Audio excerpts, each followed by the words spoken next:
Hey, my name is Grace Elliott, and today we're going to be talking about a complex problem. But before we get into all the details, I want to kind of prime our brain a little bit for what we're going to be talking about. So we're going to start with the prompt. I would like for you to think about and identify a career or job that saves lives. That's really important. It could be in physical sense, EMT, firefighter, it can be more metaphorical, like counselor. Just think of one. Okay. Now that you've got your career or job in mind, I want you to think about an individual who might be trying to pursue that career or that job. Consider the results, repercussions, effects that would happen if one of the requirements to have that job was to work for free for 3 months. The financial considerations, family effects of all of this, just think of anything that comes to mind. Now I want you to consider the effects that would come about if those 3 months were worked for free and also without a mentor or an apprenticeship and no real field experience. And that's your first go at the career. Think about the effect of the work. Would it be effective? Would it be successful? How the clientele would be affected by that. I hope that you've been able to drum up some ideas because this closely relates to our discussion, unfortunately. Today's presentation title, is Underloved and Underpaid. We're going to be talking about the student-teacher crisis in America primarily. Just talking about how student teachers and teachers in general are underloved and underappreciated in a lot of ways, and the lack of financial support for student teachers is where we're gonna hone in on for today. So unpaid student teaching, and if you didn't know, student teaching is the senior capstone for education majors. It's basically kind of like their clinical period. It's about 3 months long. Anyone who wants to pursue a career in teaching has to do student teaching, whether that's your traditional undergraduate degree in education or a master's degree in education or a transfer to teaching license. You have to do student teaching at some point. There are some temporary licensures where you can kind of pivot around it a little bit, and some that will give you a little bit more leeway with it, but there usually has to be some sort of formal like mentorship and in-person experience that takes place in order to get that kind of certification. So part of student teaching is unpaid for 3 months, a 3-month duration, typically again, roughly 3 months. They assume all the responsibilities of a normal teacher. They do the lesson plans. They're there from 9 to 5, whatever it is, from the start to the end with the host teacher. They're there for parent-teacher conferences. They're there for staff meetings and any extracurriculars that are happening. And because of this, because they pretty much fall into a natural teacher position and all those responsibilities, educators and professors discourage them from pursuing part-time jobs, side gigs, if it's even possible. A lot of the times it's really hard to have a part-time job while you're student teaching or even teaching in general. But even if you're able to, they discourage that because they want the student teacher to be fully present in this opportunity, which is 100% okay. However, that then leaves them without any sort of financial support for themselves. And for maybe a traditional undergraduate student, it might be doable. But for people like my mom, who is 32 years old, going back to school for the first time with 3 kids, it was very hard. And so becoming a teacher may seem accessible in today's world, but unless you have quite a bit of financial aid through FAFSA, it's not as accessible as people would think. On top of, usually some student teachers are still wrapping up some coursework and tying up some loose ends for their senior year, and not to mention the students who are involved in student organizations or student athletes, so they have other responsibilities outside of student teaching that they have to do. So there's a lot of things that are happening behind the scenes, which adds to student-teacher stress. This is not something that is new. It's not a remarkable idea or proposal. It is just honest. And teachers experience all of these types of stress, but we're just going to apply it to student teaching for the moment being. Peter Oliver talks about in his article the idea of perfectionism that student teachers struggle with. And this is rooted in the really high expectations of them, sometimes proposed by professors, sometimes self-inflicted, and just having to accept, excuse me, that they're not going to be perfect. They're not going to be stellar at everything that they do right off the get-go because they're learning. And that's the whole point of student teaching, is to learn, and to learn from failures is a really hard word, but to learn from the failures and to bounce back and to become better because of them. Shin Min Sun talks about the mental health aspect of student teaching and the negative effects that COVID had, and the separation that COVID created, and how that created a rift in the relationship between host teacher and student teacher. And even though we're not in the pandemic currently, there are some school districts who still have really high regulations that interfere with the mentorship that is meant to be in place. And so Min Sun talks about some of the ways that student teachers cope with that, or maybe struggle to cope with that. And then there's also the work-life balance, which I tend to joke that is really not a balance. Even teachers will tell you that teaching is pretty much your life, and you have to love it, and you have to love kids. And if you don't, it's really hard.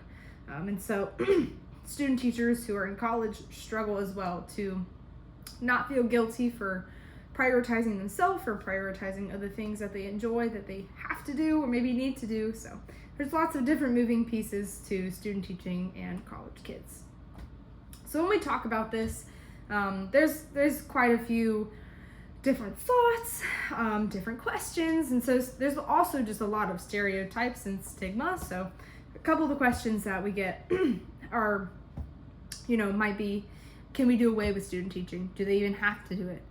The answer to that question is no. It is beneficial, and we'll talk about that in just a second. Could we maybe give the student teacher the salary from the host teacher?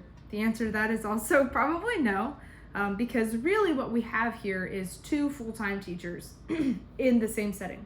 One's just way less experienced than the other. They're both still putting forth the same amount of effort.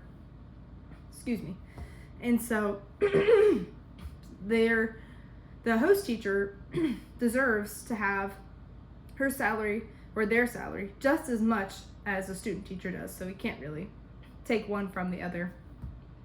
A couple other questions are, do student teachers really do that much? The answer to that is yes, but we're not going to kind of debunk all of these necessarily today. We are going to talk about, however, the fact that student teaching cannot be replaced. Tracy Hugh discusses this in her article, brings up three main points: that student teaching creates a mentorship between host teacher and student teacher that cannot be replicated. And this mentorship is what makes student teaching different from other observational opportunities during the undergraduate degree or graduate degree, whatever it may be, because students in the education programs tend to also have experiences where they're in classrooms observing, writing observation reports and all that fun stuff. But student teaching is where they get to observe and then implement and then reflect. And the reflection part is the key part here, because the host teacher is able to give feedback, they're able to talk through things, and there's, again, just that relationship to kind of bounce things off of. So that's like the really crucial point to student teaching that can't be replicated with anything else. There's also classroom management and conflict mitigation. Seeing the host teacher model positive classroom management and positive conflict mitigation is crucial to the student teacher's learning, because then they can also go in and apply those when they're doing their official lessons. But also because depending on the setting that they're in, urban schools can be very different with these strategies versus rural schools. So that's another thing that you can't really replace that unless you're with another human being, like watching from them. And this brings us up to another consideration here. Lenore Sabota talks about the teacher shortage that is currently happening. Now that we have students and young people who are realizing the lack of support that education majors don't receive, we're having a shortage of teachers, and so school districts and the next generation of students is reaping those results and feeling the lack of benefit there. And so Lenore talks about how the reasoning behind this is probably likely due to unpaid student teaching and just the lack of support that teachers don't have, and student teachers certainly don't have. So there's a couple of optional solutions here. paid tutoring, stipend program, and grants. I'm going to talk about the paid tutoring, sorry, just for a second. Libby Stanford she talks about an opportunity for students to be paid to tutor in a school district. And so it's kind of like a 2-for-1. They're being paid to tutor, so the school district is benefiting because they have a tutor for their kids, and the student is benefiting because they're being paid. And these hours also count towards some of their student teaching hours. So it's like everybody's happy here. And then a similar opportunity is what Barbara Burns talks about in her article. I'm sorry. Hold on. Let me grab a drink of water.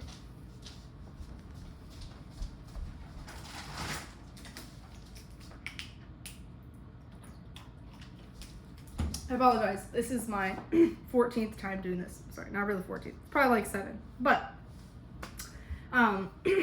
so urban schools, there's some districts that are starting to implement a new program where future teachers are paid to come in and analyze and observe different classrooms, different teachers, and basically they gain like those strategies and see those models now. The only difference is that this does not count towards their student teaching hours. It's just kind of like a supplemental paid opportunity. Then there's stipend programs. In Pittsburgh, there's a newspaper, the Pittsburgh Post-Gazette. They're trying to get legislation passed to provide a allotted amount of stipends for student teachers. The letter to the editor for the newspaper doesn't go into great detail about who gets what stipend, how do you qualify, how do you apply, yada, yada, yada. I'm assuming that it's probably based off of financial aid and FAFSA, especially if it's like legislation based. But this helps to kind of like close that gap for financial stress for student teachers.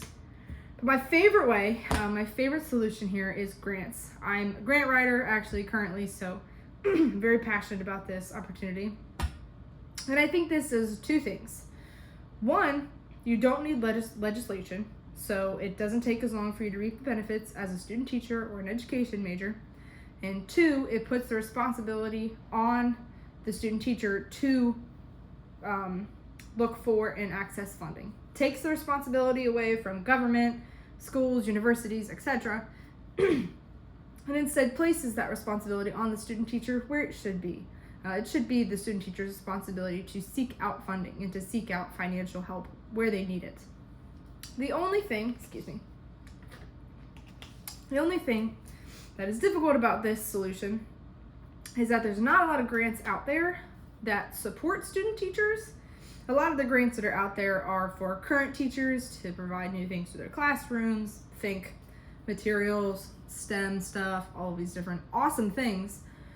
So our first step in pursuing this solution would probably be to encourage funders to shift their grants from supporting current teachers to supporting future teachers and things of that nature. It does get kind of funky when grants are supporting somewhat like employees. I know student teachers aren't really employees, but when they're funding salaries, sort of, it can get kind of interesting.